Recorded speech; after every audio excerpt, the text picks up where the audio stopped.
ખોટું હોવાની વાત ચૈતર વસાવાએ કરી। એટ્રોસિટીના કેસ 90% ખોટો હોવાનો ધારાસભ્યનો આરોપ। જિલ્લા કલેક્ટર પાસે પુરાવા માંગીશું। મહીસાગર કલેક્ટરને સસ્પેન્ડ કરવા ધારાસભ્યએ માંગ કરી છે। તો વિડીયો વાયરલ થયો હતો અને વિડીયોને આધારે જ હવે ચૈતર વસાવાએ માંગ કરી છે। જિલ્લા કલેક્ટર પાસે પુરાવા માંગીશું તેવી વાત પણ ચૈતર વસાવાએ કરી।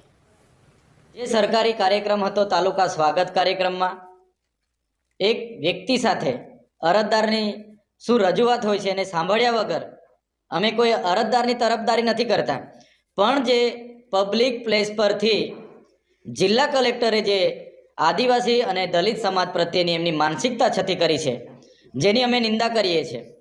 એમની જે ભાષા હતી કે ચંપલ નિકાલ કે મારના ચાહીએ, ચંપલ ખાને લાયક હે, હરામી સાલે, તો પબ્લિક મંચ પરથી જે એમણે જાહેરમાં જે અમારા લોકો માટેની જે નિવેદનબાજી એમણે કરી છે એને અમે સખત શબ્દોમાં વખોડીએ છીએ। આદિવાસી અને દલિત લોકો આ એટ્રોસિટી એક્ટનો ઉપયોગ બ્લેકમેલિંગ કરવા માટે કરે છે। 90% કેસીસ માત્ર ને માત્ર બ્લેકમેલિંગ કરવા કરતા કરે છે એવી એમની માનસિકતા એમણે કહીને એમની માનસિકતા છતી કરી છે।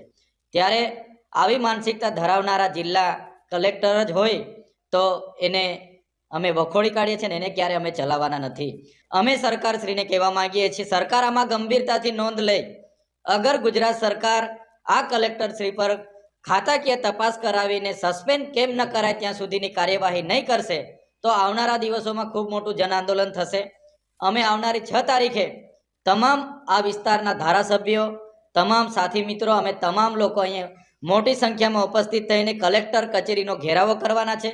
પછી પણ અમને ન્યાય નહીં મળશે તો આવનારા દિવસોમાં એનાથી પણ વધારે જ્વલંત કાર્યક્રમો અમે મહીસાગર અને ગાંધીનગર ખાતે અમે આપવાના છે। કે થોડા સમય પહેલા મહીસાગરના કલેક્ટરે જે આદિવાસી સમાજ વિશે જે ટિપ્પણી કરી છે અને આદિવાસી સમાજ તેમજ દલિત સમાજ વિશે ન છાજે એવી વાત કરી છે, એના વિરોધમાં આજે સંવિધાન અધિકાર દિવસે કલેક્ટરશ્રી પાસે જવાબ માંગવાના છે કે તમે જે આદિવાસી સમાજ એટ્રોસિટી એક્ટ 90% ખોટી હોય છે એની વાત કરી, એના પુરાવો જો એમની પાસે અમે પુરાવા માંગવા જવાના છે। આઈએસ કક્ષાના અધિકારી જે રીતની વાત કરી છે એ તદ્દન અશોભનીય વાત છે અને આવનારા દિવસોમાં અહીં અમે 1 અઠવાડિયું રહીને ગામડે ગામડે ફરીને 6 તારીખના આંદોલનની તૈયારીના ભાગરૂપે અમે ગામડે ગામડે ફરવા